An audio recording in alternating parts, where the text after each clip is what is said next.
Good morning. All right. My name's Tanya Finchum. I'm with the Oklahoma State University Library, and we're doing an oral history project called Women of the Oklahoma Legislature. And today is July the 2nd, 2007, and I'm in Oklahoma City to interview Dorothy Conaghan. Do you want to say the last name? Chiles.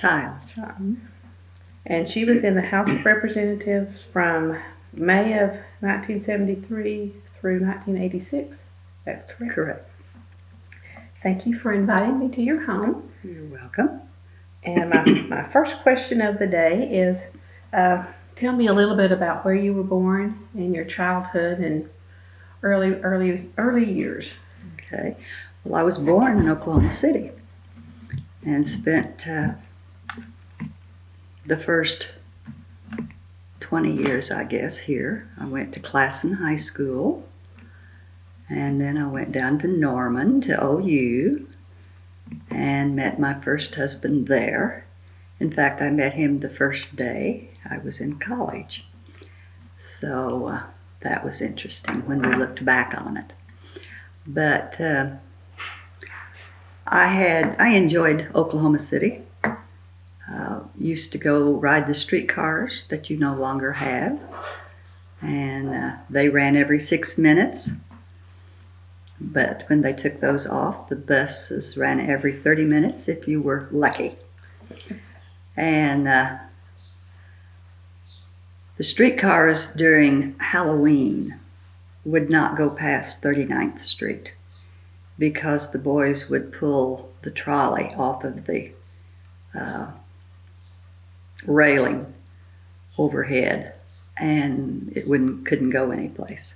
So they wouldn't come that way. But I remember sitting on the mailbox on 43rd Street and waving at the cars when World War II was over. I wasn't old enough to go downtown, but we did go out and wave and yell and holler as much as we could. Old Classen High School now, of course, has been changed to a special ed school in that they're science and math, I believe. And that's where the Classen Museum is now. So if you ever want to know anything about Classenites, you go to the museum there. They have a very good one. But after I met Brian Conaghan in Norman, I decided that after 2 years, well, maybe I could not go to school anymore and get married. So that's what I did. And I then moved to Tonkawa. And I didn't know where Tonkawa was, but when I moved there, there were about 3,000 people. And today, there's still about 3,000 people. But coming from Oklahoma City to Tonkawa, for the first year, I thought I had died. It was so small, and I was always a half an hour early to wherever I was going because you had to do that in Oklahoma City to get there on time. So over the years, I learned that you didn't need to leave home until 5 minutes before when you wanted to be there, because that's all it took you to get across town. But I enjoyed Tonkawa. It was a town that you never wanted to say anything about anybody because they were always, as you found out later, related to whoever you were talking about. But we had all of the things that you could ever hope to have. You had a neighborhood, the kids could walk to school, the people were, friendly. When we had our kids, there were, 1 million kids, and they all grew up together, and so you knew the mothers and the fathers, and you went to the football games, and you went to the PTAs, and if they were in the band, you were in the band boosters, and all those kinds of things. So you kind of took your turn on everything. If you I belonged to several of the clubs, and you took your turn from whatever needed to be done. And it was fun. We had a good time. And my husband worked in the, he bought the business from his father, and it was Contractors Bit Service. And Tonkawa at one time was the drilling bit capital of the United States. Interesting.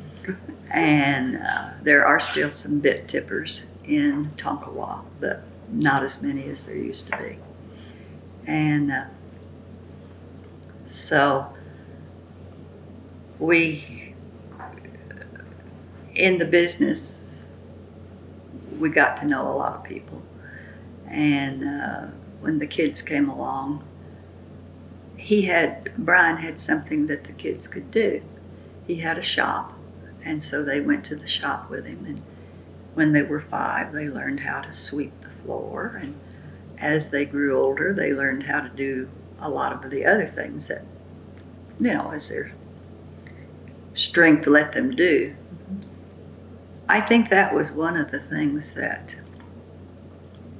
I see that the kids don't have anymore. They don't have any place to go to learn from their father what is good citizenship, that you show up to work, that if you say something, that's what you do. And I don't see that so much anymore. People don't live that way anymore. And so I was always glad that, now they didn't like it a lot of times, but they did learn how to take care of the truck and how to meet and greet people. And in fact, they were always, Brian's mother, Letha, would remark, I would have her come babysit while I would go to Eastern Star. And she said, even when Brian or Jolie was 2, she says, I don't understand it. I can ask him where something is, and he can go find it. So all of the kids were that way. But we had a good time. Well, are you an only child? Or do you I'm an only child. So that's why I'm spoiled. Were your parents into politics, or? No, my father was a Republican, and so was Mother. And he could lose his breath talking sometimes about different Democrats that he didn't like. But to be active more than just knowing what was going on from the newspaper and voting, they weren't, no. Brian and I got into the Young Republicans back in '52, I think, when Eisenhower was running for office. And in Kay County, we had more Republicans in Kay County than you did in a lot of counties. But we joined the Young Republicans. That was before you were 40. Okay. And the president of the Young Republicans happened to live in Blackwell. And so I became the state secretary for the Young Republicans, just because I was close to Blackwell, which is 10 miles north of Tonkawa. And we laughed. We said, when we had a convention, we could all meet in a phone booth because there were so many of us. But through the 30 some odd years, that's grown. Mm-hmm. Henry Bellman helped make the change to thinking that maybe people could vote Republican and have a representative that was Republican. So we worked in the party, and then when we got to be 40, we changed over to the senior party. And we worked in the county. I was vice chairman of the county, And in 1972, the man that had been in the representative seat from Blackwell suddenly died after he had filed for office. So the K County Republican Party had to, within, I think it was they only gave us about 3 days, the election board. The rules said that we could put a name on the ballot instead of the one that died. And of course, we were all in a dither because that wasn't very much time to find someone that would want to run for office in that short a time. And I remember we called and we called and we called, because there were some people that we would have really liked to have had run for office, but it was short notice and they didn't want to run right at that time. So finally one day I slung down the phone and I turned around and Brian was sitting in there in the breakfast room, and I said, "Why don't you run?" He says, "Okay, I will." I could have just killed him. I said, "You knew all this time we were hunting and hunting for somebody. Why didn't you say something?" He said, "I just wanted to be asked." So that was our first, we had helped people run for office, but that was the first time we were doing it ourselves. So I became his campaign manager, and That would have been back in the 60s? That was in 62. 62. And so then he ran for office. Well, he was there 11 years. 5 times. And he was a good representative. He would, and he made excellent speeches. He was tall, 6'4", and was strong. And people liked him. He did a lot of school speeches to classes. But he, in 1969, then, he came up with leukemia. And so the next 3.5 years, we took our trips to Houston and back lots of times. And but he always, up until the time he got sick, he had perfect attendance. And after he got sick, then when he was in Houston, he wasn't there. But we would always come home and go home and see the boys, and then come back to the Capitol. I have looked back, and even at that time, I didn't know how he got up some days to go to work. But after 3.5 years, then he died, and we were in the same situation when he took office. He died in the middle of his term, and the law said that you had to elect a new representative. So the K County committee again wanted to know if I would run for office. And so I talked to the boys to see if they would mind, because I would be gone from Monday through Thursday. And they said no, that was all right. You look back and you think, gee, was that the right decision? But it was the decision we made, and I enjoyed it. I had a good time in that it was interesting to think of something different every day. Mm-hmm. And the problems that you had left over from yesterday were sometimes the problems that were years. It would take years for them to be resolved. But other times it was always something new. And you met such nice people. My district was from the west side of Ponca City to Cherokee, which was in Alfalfa County. from Kansas border south to 30 miles for the counties. And that was a large area, but it was such a great people. They were farmers. They knew how to till their ground. They were good farmers. Their towns were bustling and good. They were friendly. They were like people in Tonkawa. They knew how to be friendly. They knew what they wanted. They knew they didn't want government in their backyard all the time. So I felt very comfortable and very attuned to what they wanted. How did you campaign in that area?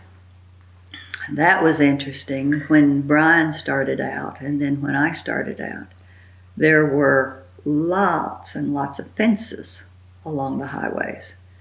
If you go along there now, you don't see very many fences. They kind of farm road to road. But the fences, of course, had barbed wire, and we would go along and ask the farmers if we could put a fence sign on their fences. That took a lot of time, to stop to make sure that they didn't care. But then if they said yes, then you had to have your staple gun, and you had to have the fence sign. And the first ones we had were about this big, and they were black with orange lettering that just said Conaghan. Still have some of those back in the garage at home up there in Tonkawa. And we did a lot of calling to get people to say yes, they would let you come and talk to their neighbors. They would call their neighbors in, and we could go then and meet them and tell them what we stood for. Did door to door. That's a lot of work. And one day in Blackwell, I came up the driveway, and you had to go around the garage to get to the front door. And I came around the garage, and there sat this German Shepherd. And he wasn't very happy about being excited with somebody new on his front porch. And I wasn't very excited about seeing him lying there either. So luckily, the kids were home, and he wasn't supposed to be out. And they got him back in the house, and I thought I was going to have a heart attack. But the same thing happened to Roger when he was about 5, my youngest son. And from then on, he wasn't really very keen about going door to door, but he did. So I had 3 sons that would go door to door, and then on the Saturdays, we would pick up kids that would think that would be fun. And so they would go door to door, and we had a pamphlet for them to give. And all they needed to do was say, we hope that you will vote for either Brian or Dorothy Conaghan. And when the boys were little, of course, they could get everybody to say, oh yes, because my little one was only about 5, and he has, it's gray now, but he had at that time copper penny red hair. And so everybody had to say yes to him. But we did that. Then we formed parties to stuff envelopes and address envelopes. Then you had to make sure that they were put in the right order so that the post office would mail them. They had the right postage on them. We went to the newspapers, met all the newspaper editors and owners. And then when it became election time, we have to go back. And I made out my own campaign ads and gave it to them, and then they charged me. And it was a lot of traveling. It was a lot of work. Did you have a slogan? My slogan was, I will listen. I didn't promise that I would do anything particular that somebody might want, but I told them that my door was always open and that I would always listen to them. And then I would try to do what was best. So as far as trying to keep a campaign promise, that was what I felt like I could do. Well, on election day when you won, what kind of partying did you do? Well, we sat at home. Well, we called people to go out and get out to, make sure that they had gotten to the polls. And then that night we had always had a buffet at our house. And everybody that had worked on the campaign in any way, and all of the newspaper people that wanted to come. The girls from Tonkawa and Blackwell would always come down. And they were so nice. And we'd just have a ball, eating and standing around and waiting to see what the election results were. And of course, in May of 1973, we were all on pins and needles because that was a primary. And I had Republicans running against me. So we were very elated then when that vote came in, and the man that was running against me from Blackwell had been a state representative with Brian several years before, and we were real good friends with him. And I hated to beat him, but I needed the job, and so that was, we all campaigned, and I came out on top. Did you ever have a female opponent? I never did. Well, were you the first female from your district to hold that office? I believe I was. Has there been any since then? No. The one that replaced me stayed as long. I think he got caught up in that 12-year rule. Mm-hmm. And then the man that has it now has had it several years. Well, how did you manage the boys then when you were? Who took care of them? I was lucky.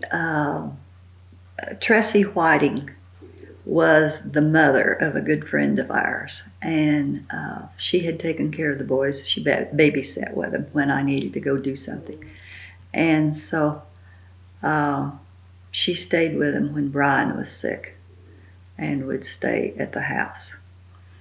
So I already had her broken in, but she said yes, that she would stay. And she was a school teacher and had taught in Cleo Springs in a one-room schoolhouse.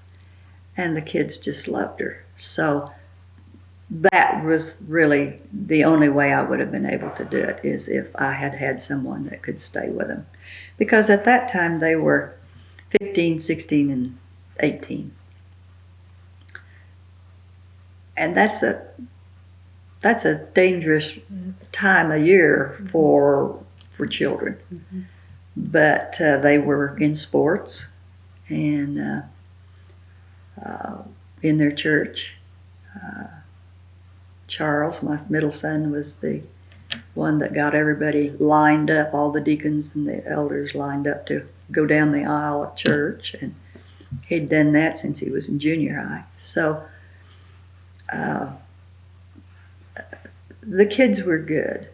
I never had any problem with them, and I thank God for that, because and if they ever did anything that wasn't quite right, of course, it got back to me almost before they got home. So they knew they had to be good, but they were good, and I've always been proud of them. Well, do you remember your first swearing in? Oh, yeah. That was very exciting. And there were three of us that came to the legislature that summer. George Vaughn from Eastern Oklahoma and Mina Hibden and I. I came first, and then I think George, and then Mina. But I believe it was Judge Lavender that swore me in, and that was exciting. Goosebumps? Or Well, you thought, oh gee, what am I getting myself into? But it was very humbling, really, that there would be that many people that cared enough to get out to vote and to vote for you. So that was always one of the things that made me want to do the best that I could, because there were a lot of people out there banking on me. Well, I think I had read in one of your campaigns you had the most votes ever cast or something or won by the largest percentage or something, like a 95% landslide or something. Well, 75 I think was the vote for the primary election. I believe was in 1973, wasn't it? Well, in 1980, the paper said you would have had the biggest landslide in state house races. Oh, really? With 93% of the vote. I forgot about that. That speaks highly of you. Right. I loved my people. I really did hate to leave, but... Well, do you remember the first bill that you presented on the floor? No. Isn't that awful? No, I don't. It must not have been too traumatic. I didn't get up and talk very many times from the floor. That just wasn't one of my things. Now, I did when I had to, but I wasn't as good at it as some of the people were. Cleta was wonderful, and but I didn't do that. I didn't do it easily. I think one of the first bills that I really worked on hard, that I was a co-author on. I wasn't really the author. I think Charles Henry was the author of the bill that changed the amount that a woman could receive from a will after her husband died, from 1/3 to 1/2. And I made a speech from the front podium. And at that time I had put on each desk a tax form that every woman was going to have to fill out when her husband died, so that she would be able to, live either on the farm or have the business left to her. But with 1/3 of the estate, maybe after coverture marriage, they had worked and worked and worked together to build, and yet when he died, she would only get 1/3. Well, a lot of the time, that wasn't enough to be able to stay, to pay the taxes, and to stay wherever she was. If she was on the farm, she would have to sell the farm, or if she had kids, the kids would have to buy it, or it just didn't seem fair. Mm-hmm. So Charlie Henry and I, and there were a lot of co-authors on that bill, but decided that the wives ought to be able to have at least half by will. So that's what we worked on very hard. And the men were very difficult to convince that was fair. they had it in their hand and they didn't want to let go of it because it was their land or it was their business, and yet the wife had worked just as hard as they had. I don't see that thought process now, but that was then. And but we did get it passed, and that was a lot of hard work. So it was Charles had a good bill. And what are some of the other ones that you're proud of? Well, I worked on several that were kind of related to health. One of them was chelation. Now, the Medical Association does not like the word chelation. That's alternative medicine as far as they're concerned. Or it is a FDA approved treatment for lead poisoning. But they didn't like it for anything else. But it has proven, and still the medical society doesn't like it, to be able to clean out your blood vessels from plaque. And if you had diabetes, it helped clear out your blood vessels so that they could work like they should.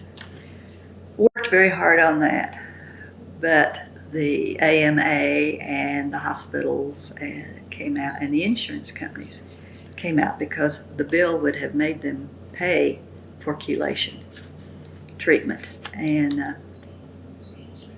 so it was defeated, but I worked very hard on that. And then there was Helen Cole had one on DMSO.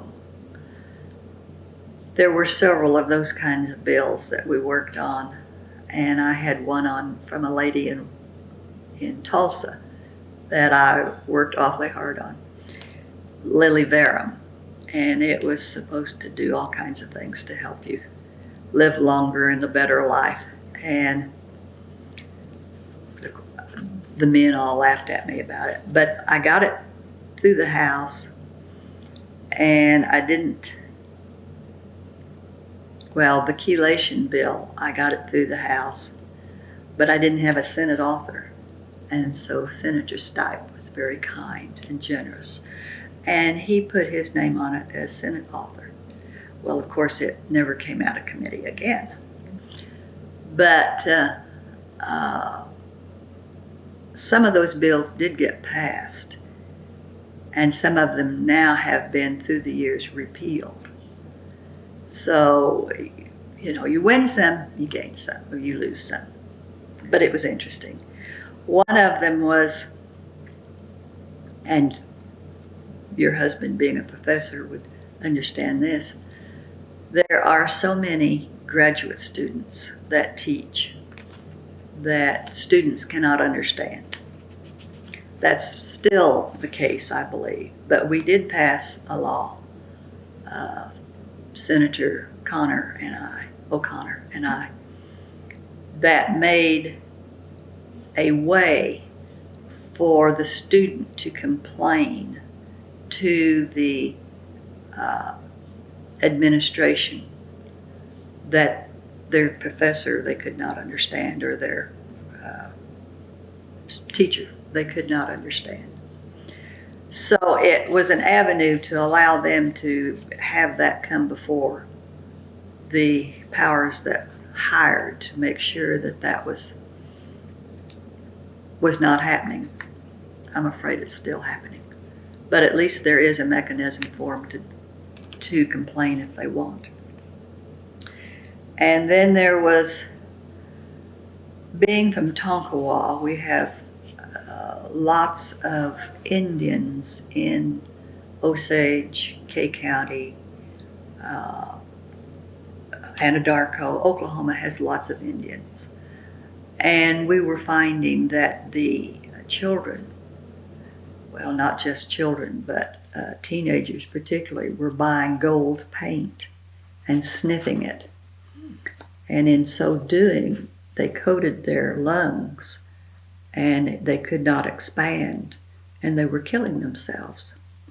So the police and sheriff's department said, we can't do anything about it because there's no way that we can say you can't buy gold paint.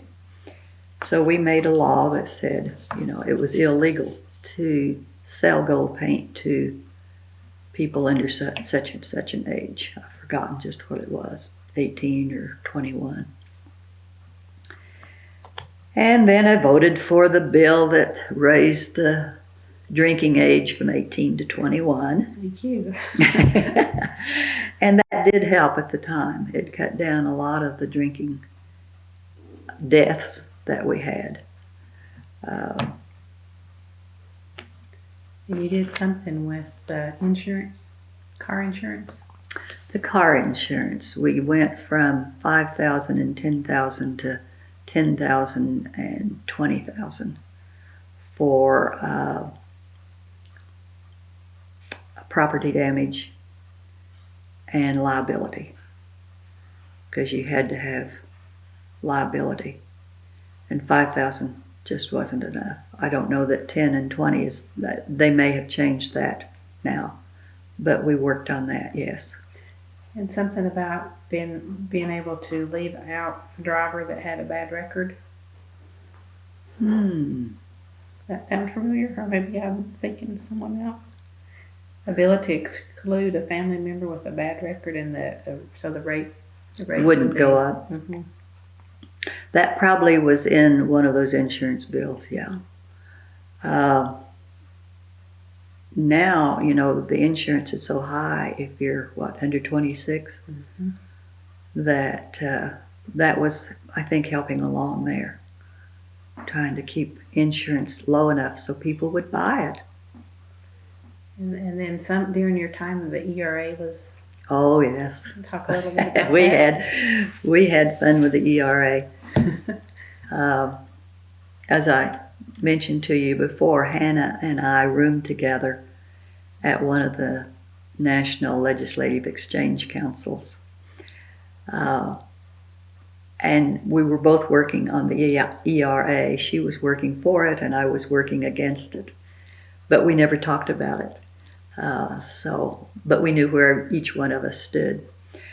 That was an interesting time. There were always people in the halls, always somebody for it and somebody against it. And your offices were full of people wanting you to vote one way or the other on that. And that was a very hard issue. I studied it and decided at that time Phyllis Schlafly was working very hard against it.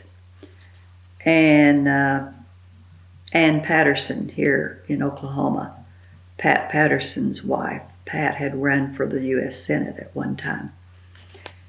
And I agreed with their stand and decided that after much prayer, because this was something that was really going to be with us for a long time, I decided to vote no. And I still have up in the garage my certificate that the pro-ERA gave to everyone that voted no, a certificate that says I'm barefoot and pregnant. So it was a funny thing to have sitting on your desk when you came back from voting. But I was proud of that. I worked hard to decide how to vote. And it was a tough decision. Mm-hmm. One of the other tough decisions I had was the hospital that Oral Roberts wanted. And I think that's probably the most mail besides the ERA that we got was people, all of the church people, of course, were writing, wanting us to vote for the hospital. and the medical institutions did not want it. So they thought it would be, I think they thought it was unnecessary, another unnecessary hospital. But I voted for it, and I had a letter of thanks from Oral Roberts after that. But that hospital was a really great hospital as long as it was in use. I think it just didn't have enough people to keep it open. But it was great. Were you the chair of any committees? I was vice chairman of the Higher Education Committee. The committees that I always was on was Common Education and Higher Education, since we had Northern Oklahoma College in Tonkawa. That's a 2-year college. I always wanted to be on that particular committee. And then I was on Public Safety and Penal Affairs. Right after the McAllister? Right after the McAllister riot. We got to go down there as a committee to see the prison and the damage that was done. And we went down several times, but it was such a mess. They had burned it.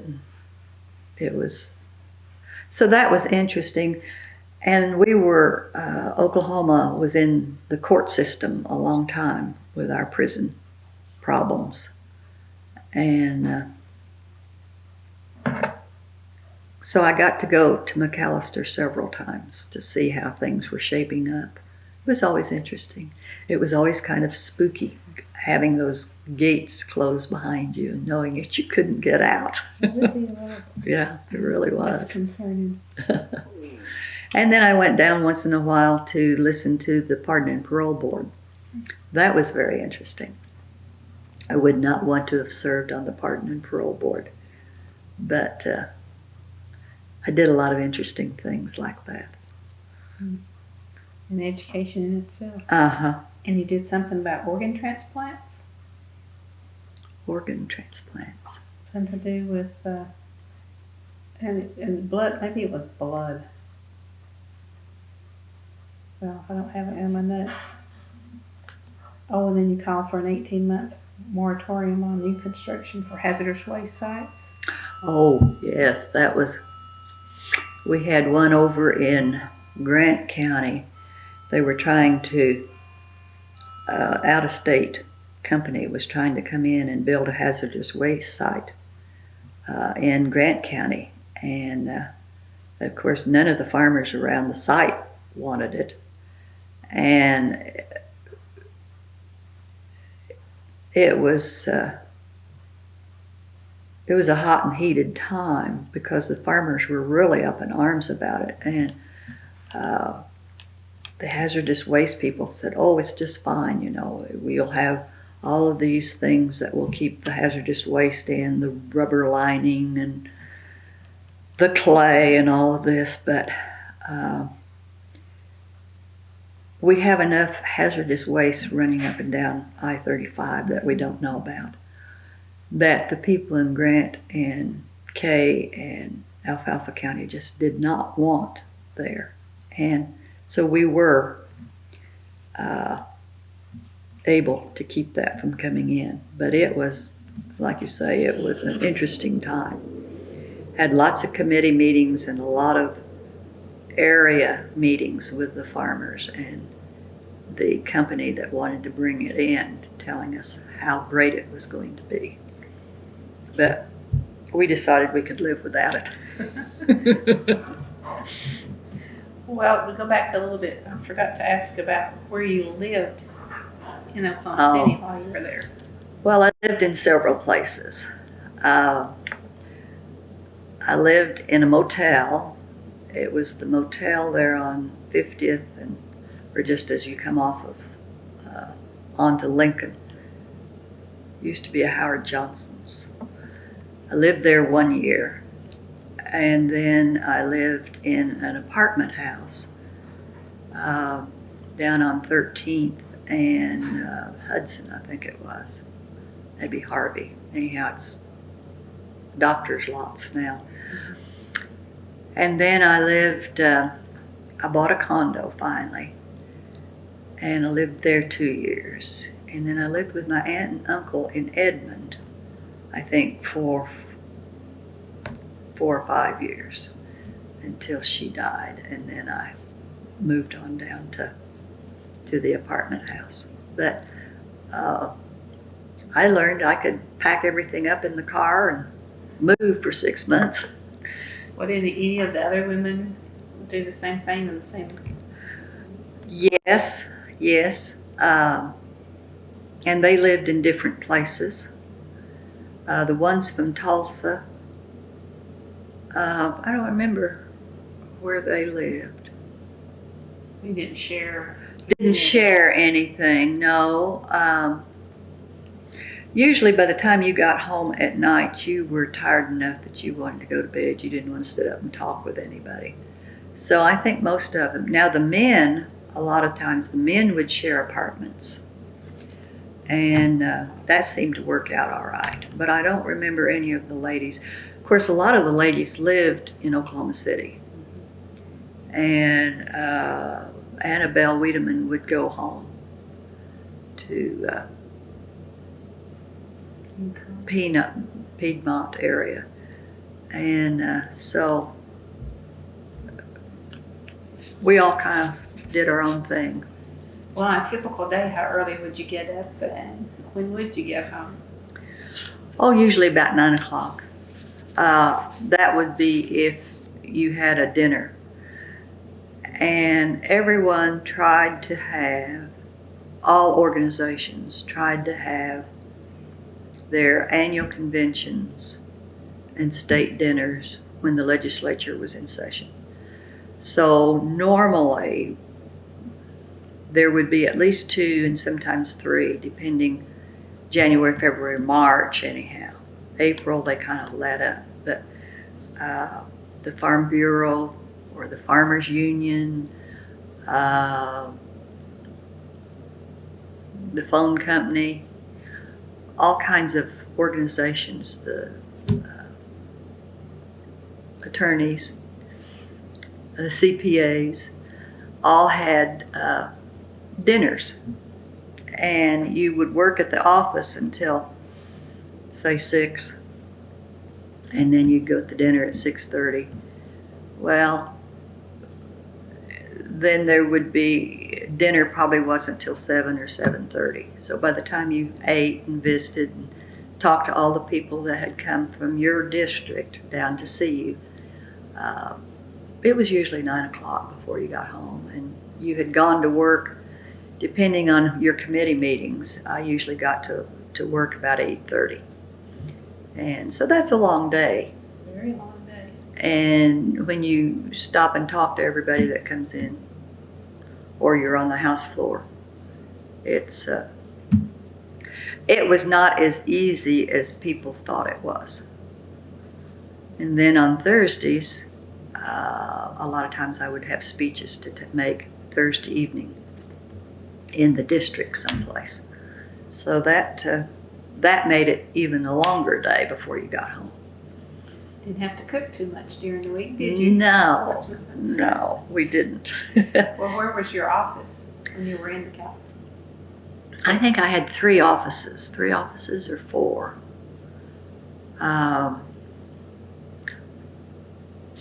One was about 3 or 4 offices down. I was on the 5th floor. Republicans were on the 5th floor at that time. And I was on the north. 542, I think, was one of them.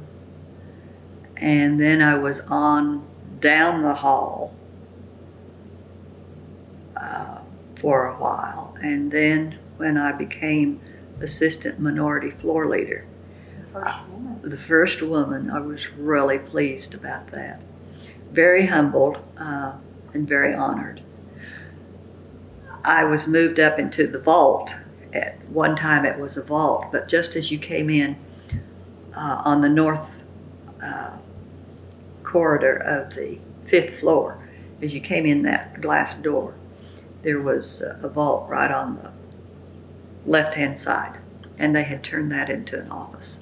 So I was in there then from that time till I resigned. And it must not, did it have a window? No window.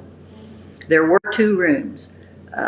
My secretary, Marty Moon, sat out in the outer office, and it was a little bit larger so that people could sit there and wait. And then my office was through a door, and I didn't have any kind of window. So I put some pictures of flowers on the wall to make it look like it had a little light to it. I understand there wasn't an elevator then either. You had to climb up 5. Oh no, we had an elevator. Yeah, we always had an elevator. Now sometimes it didn't work, but there was an elevator. A lot of people did walk, but from the parking lot to the office was a good walk, so I usually rode the elevator. And high heels too. In high heels, right. Okay, let's see.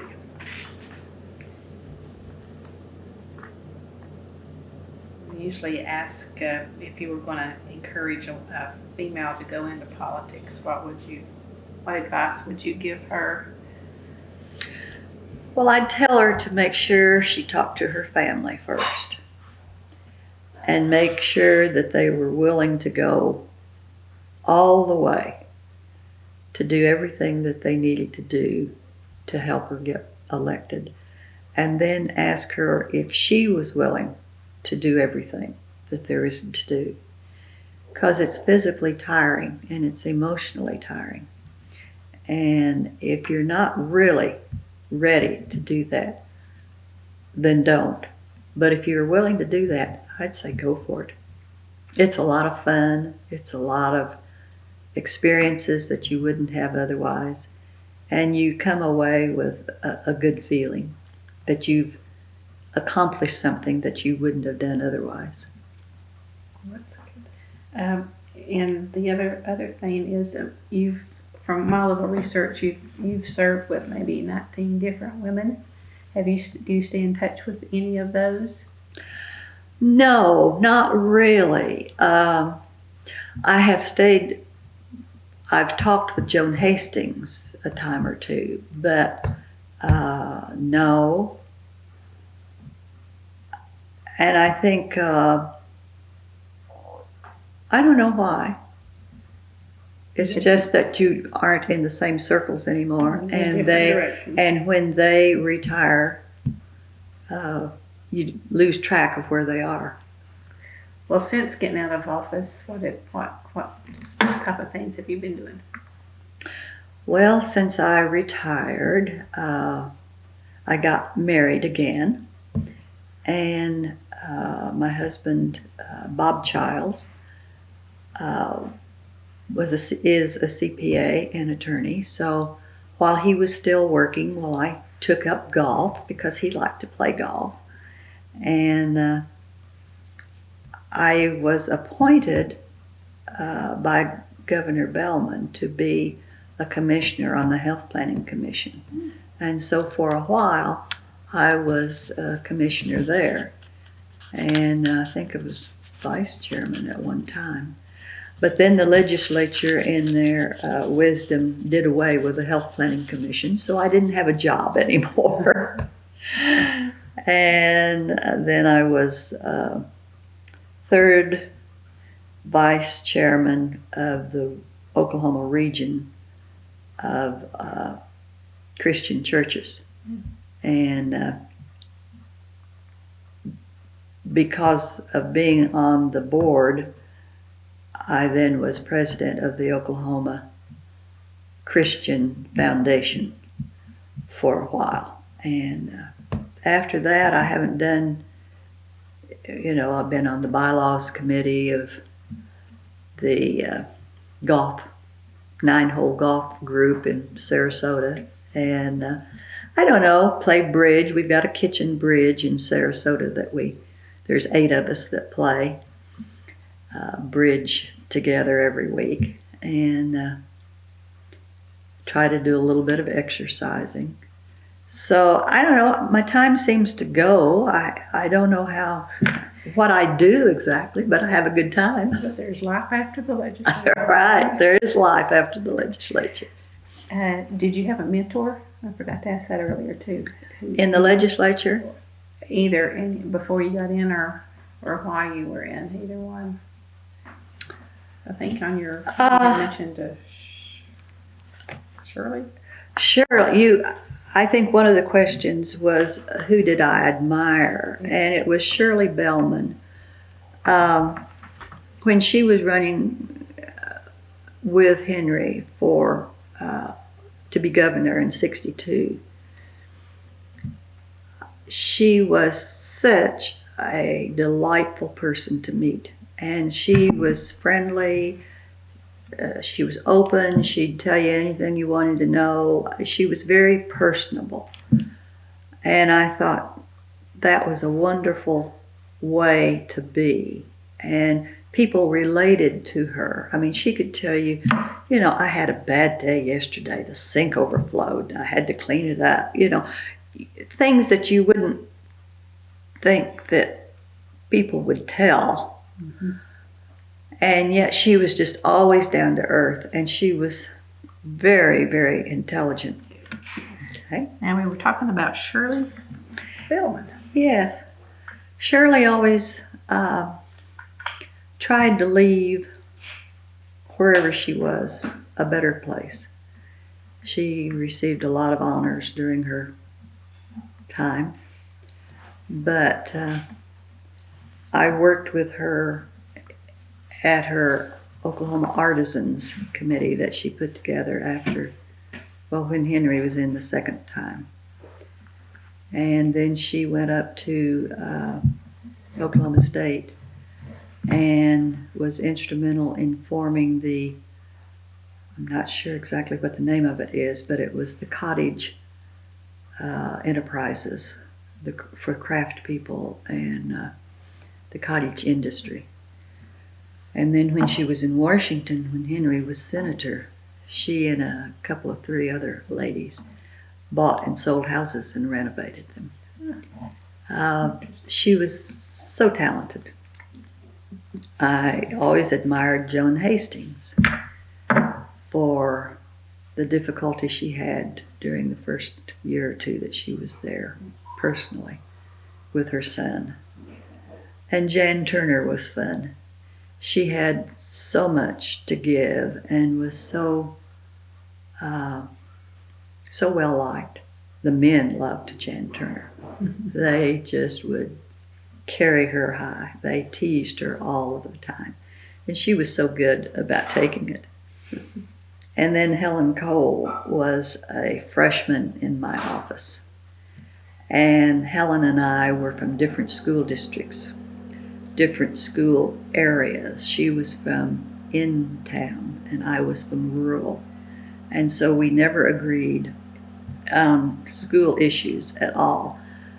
But we didn't talk about it. We knew we disagreed. We came from different areas with different situations. And so, but she was always such a wonderful person. And she worked so hard. And she got so much done. I feel very inadequate when I think about Helen Cole and how much I did and how much she did. But she was wonderful and a really great person to know.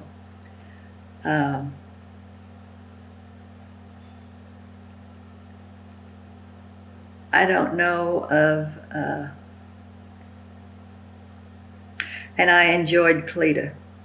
Now Cleta at the time, Cleta Dethridge Mitchell when she was in office here. I admired her for her ability to get what she wanted done working with the men.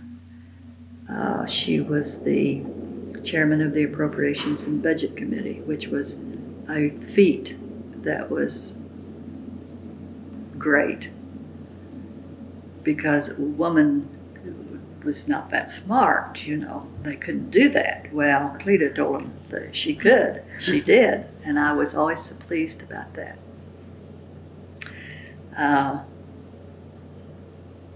The education system, the higher education system that we have,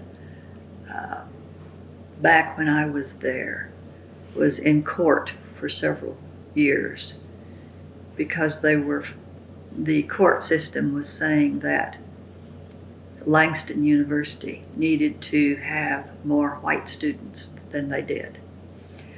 And it was a difficult problem because Langston had always been known as a black university. And it was interesting, the alumni from Langston wanted to keep Langston open, but they did not want to send their children there. So we either could close it. The alums didn't want it closed, but they didn't want to send students there either. So it was a problem.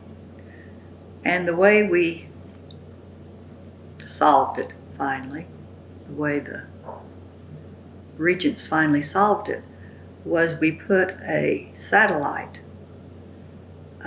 Langston University in Tulsa.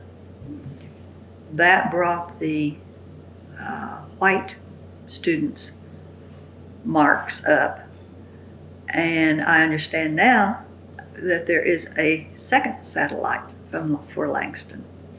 So that was the way we got around what the court was wanting us to do to achieve and be able to retain Langston. And I understand they have brand new dorms this year. So and they have excellent schools in different areas. Well, did you choose not to run again? I chose not to run again. I had been there 13 years, and I was tired. That's a long trip, 90 miles north, twice a week, and lots of times 3 or 4 times a week when I'd come down for committee meetings. And I was just tired. I was discouraged also that it seemed like so many of the bills that we were passing were taking away more and more of our liberties as individuals. And some legislators wanted to be there full time, which was a bad idea. We don't need full-time legislators. And so I thought, I'll not run. And then Bob and I decided to get married. So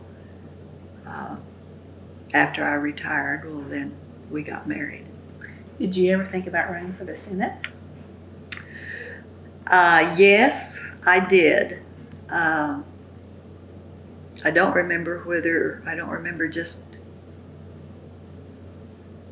Senator Grantham was such a wonderful man, a gentleman. I don't care how many times you saw him, he would stand up and shake your hand that day. I mean, if you saw him 3 or 4 times that day, he would still do that. He was such a gentleman. And he died. Or he retired, I guess. He retired. And I thought about running for his seat then, but that was even a larger area to represent. And I decided that I'd rather stay where I was. And I enjoyed the house. I had so many, I thought, good friends And I made good friends with all of my secretaries and some of the other secretaries. When I was first elected, all of the men knew who I was because of Brian being sick. I was there particularly the last 2 years. And when I ran for office then, well, they all knew who I was and welcomed me for taking his seat. And it was kind of interesting. I always felt safe because it didn't make much difference where we were when we went to dinner or whatever the event was that we had to go to. The men always seemed to take care of me. Now they didn't say anything about it, but I always had somebody to talk to. Always had, if there was dancing, always had somebody that would dance with me. They made sure that I wasn't getting hit on by somebody else, and it was, they were wonderful. Now, they never said anything about it, and I never said anything about it, but I knew that's what they were doing. Did you attend the cheese parties I've been hearing about? The cheese room. Now, I don't know about the cheese room. Maybe that came after you. That probably came afterwards. But when you had a dinner, there was always drinks beforehand and hors d'oeuvres. And so you would go, the people would have a drink and hors d'oeuvres. And I found that orange juice about that time of the day was really good.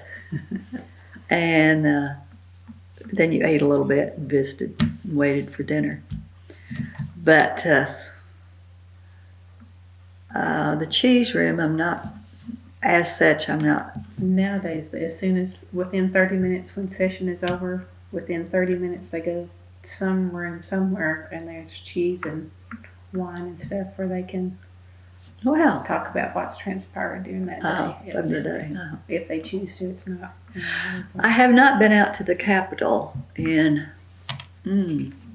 they've done all the reshuffling of offices, and I need to go because I called in kind of preparing for this. I called out to the legislature and found out that the chief clerk's office is now down where the library used to be in the basement.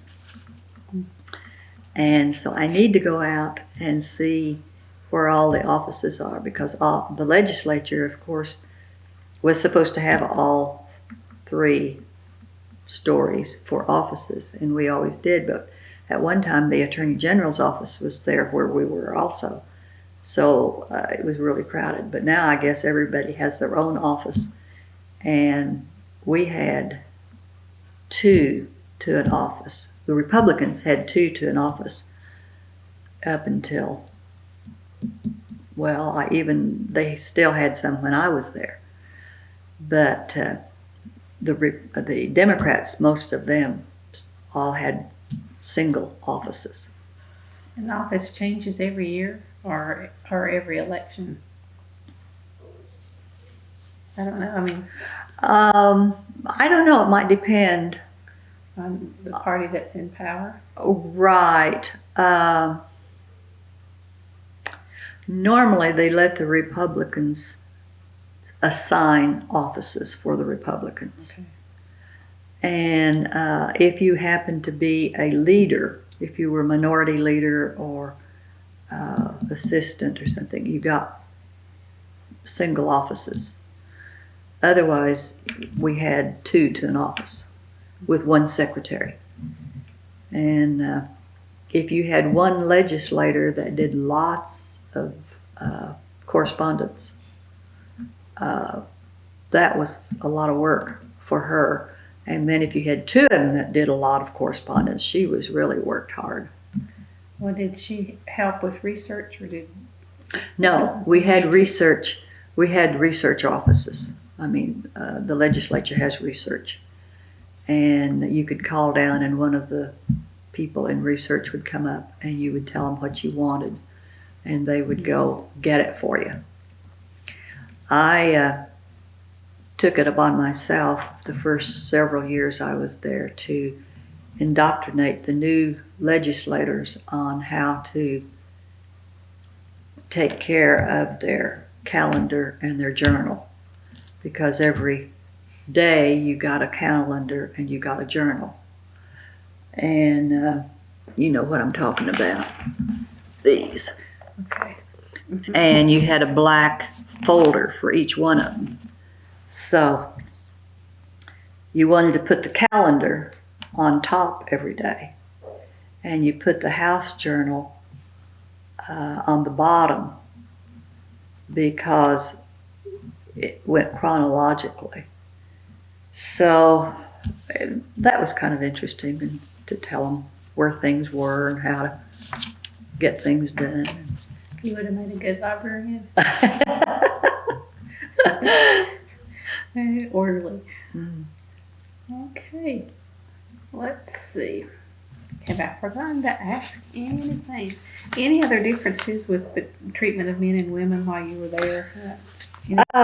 Cultural. There was some in that some women came in with kind of a chip on their shoulder. They were going to show these men. And those people didn't get along too well with the men. The ones that wanted to be treated just like a man, when the men treated them like that, they didn't like it. I thought, you can't have it both ways, you know. Mm-hmm. But I found that you were treated as you wanted to be treated. And I was always trying to be friendly with them. Some of them would tell me jokes, but they were not dirty jokes that you would be too embarrassed to listen to, you know. Mm-hmm. But they were friendly, and they would open the door for you if you wanted them to. So I never had a problem with that, but some of them did. One lady was always complaining. They never did it right, you know. If they opened the door, that wasn't right, and if they didn't open the door, that wasn't right. So the men finally just gave up, you know, and quit trying. So. Well, did you have to change your attire when you became elected? I've had people say that they had to start wearing at least a sweater because the chambers were so cold. Oh, I wore wool till July, you know. The men would wear a t-shirt and a shirt and a vest and a coat.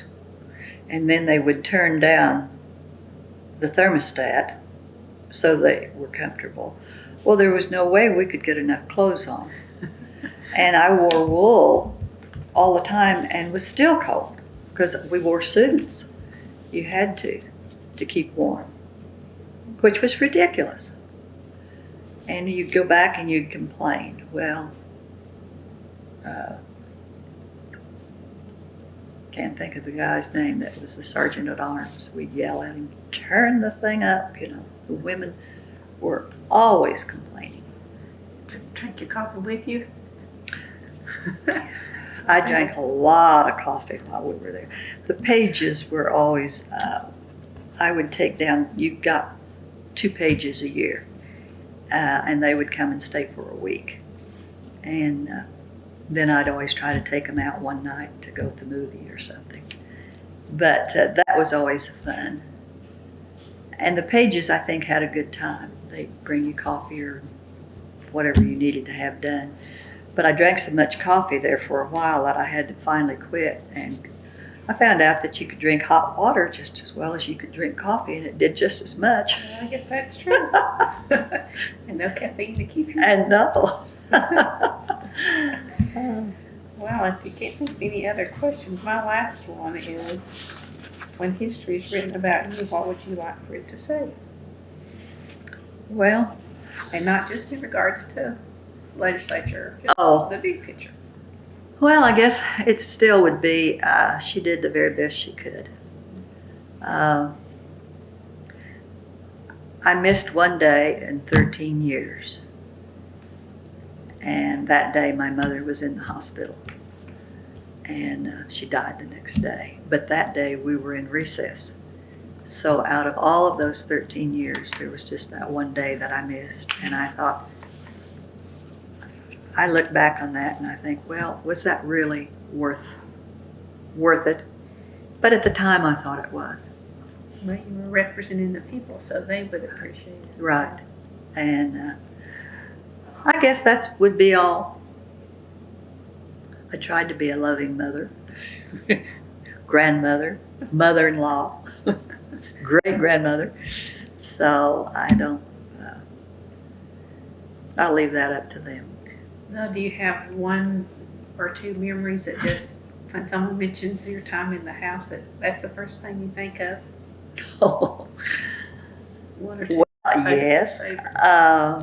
The time that John Muskelly ran down the aisle from the front to my back desk, yelling at me all the way. Yelling at you or for you? Yelling at me. And who was he? John Muskelly was the assistant floor, or he was the floor leader, Democrat floor leader, and he was in charge of the bills. And we had to have, you always had all of the budget appropriation bills, and the Common Education Committee bill was always a very big one and one that had to be passed. So I had promised that I would vote for the Common Education bill. They always put so many things in it that really was bad legislation. So I promised him I would vote for it. Well, I did. But then I voted no on the emergency. And he saw my name up there in red and turned around and barreled down that aisle. And he says, "You promised me." And I said, "No, I promised you that I would vote for the bill. I did not promise you that I would vote for the emergency." And he stood there and yag at me. But I didn't change my vote. And John and I were still friends. That was one of the things that was nice. You could disagree, like lawyers do at times, but you still were friends. And so I remember that. The emergency needed to be passed in order for it to go in, as soon as the governor signed it, for it to go into effect. And then Representative Frank Davis from Guthrie fainted on the floor of the House.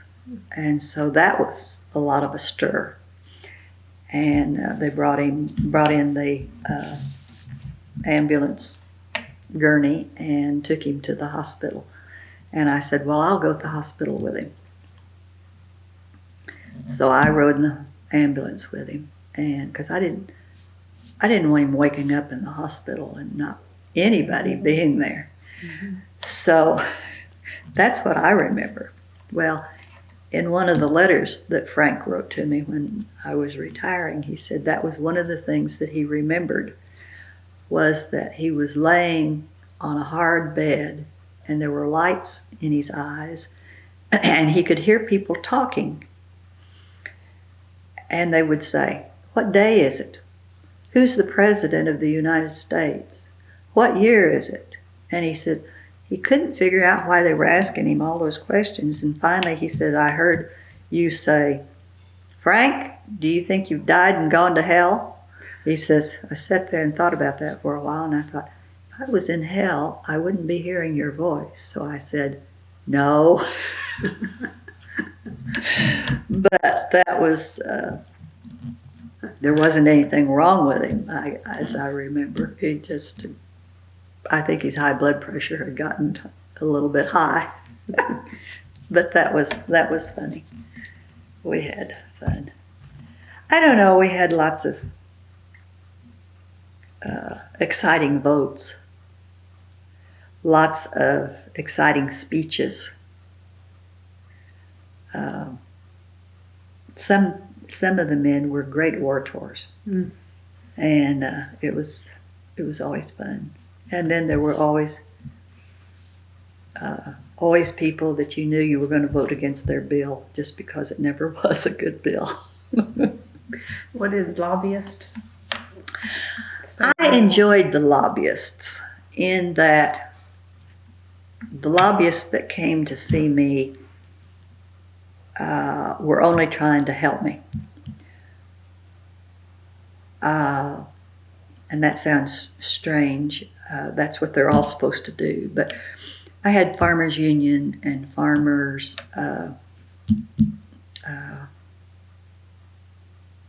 Union and what else? Farm Bureau, AT&T, the insurance people would come and tell me their side of the bill.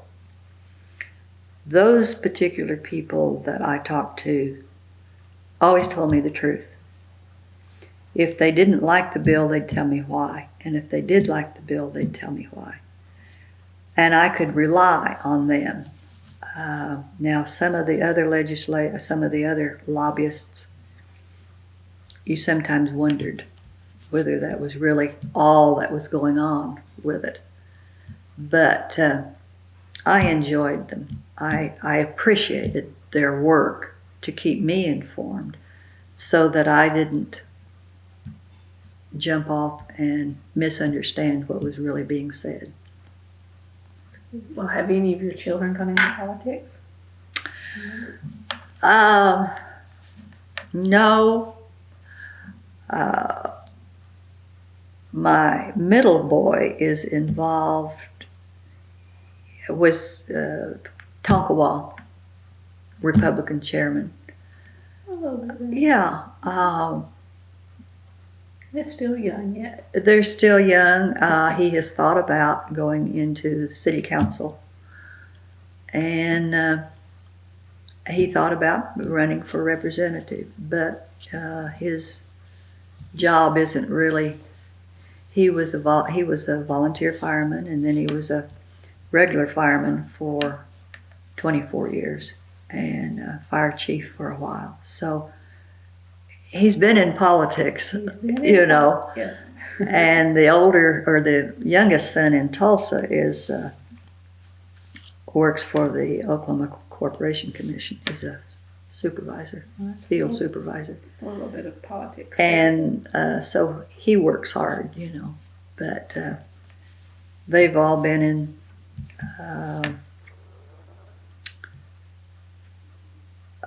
Masons and district, whatever they call them. And so they've been busy. They've been active in different things. And they all like people. You were a good role model for them. Right. And their dad was. He liked people.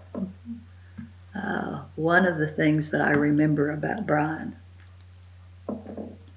was he would go to the different drilling rigs and deliver drill bits, which is what you put on the bottom of the pipe to drill the hole. And they were heavy. So he was big, he was strong. And one day out in the doghouse, on the platform of the rig, the men were sitting and talking, playing cards or whatever they were doing while the pipe was being drilled down. And they were discussing politics. All politicians are cheats. All politicians are crooked. So he sat there for a while, and finally he got up, stood up as big as he could, and he says, "Okay, you want to take a swing at one of them?" And of course they all backed down because they knew him. They didn't, and I don't know that they knew he was a politician, but they knew who he was. And so they didn't consider him as being crooked or not being what he ought to be. And but he got so much fun out of telling that story. Well, we all have preconceived ideas and they're not always correct. That's true. And of all of the years that I was there, I'd say there was only a handful of people that you would have considered maybe taking something they shouldn't. The rest of us were honest, but we were painted with the same paintbrush. And for whoever wants to run for office has to have a thick skin. And I found that it was interesting. When Brian was being accused of being a dirty politician, or something was said about him, that would make me so mad. I would get so mad. But when I got to be the legislature and things were said about me, it didn't bother me at all. So I guess you want to defend who you love. And you know that that's not true.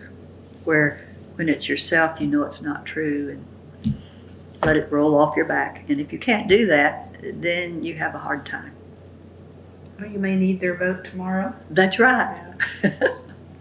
You have to use a little psychology. Right, right. That's true. All right. I think we've talked enough or asked you enough questions. Is there anything else you want to make sure we get down? Well, Did you actually get to meet Dwight Eisenhower, or you just worked in his? just worked in his You didn't get office. to actually. Yeah. You did get to meet Reagan. Reagan. Uh-huh. What was that like? That was interesting. You could shake his hand. I think we probably did, all of us. We were glad to see him. We were glad to see him come, and we were glad to see him go because of the security. There were big sheets, plastic sheets hung over the doors. You couldn't go in and you couldn't go out, and it was, it was an ordeal. So it was kind of nice to see him, but nice to have him go. While you were in office, did you have to travel to D.C. for any?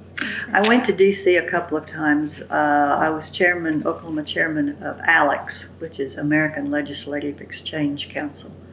And that's the Republican side or the conservative side of legislators, where the NCSL is the liberal side organization. And so I went there a couple of times. And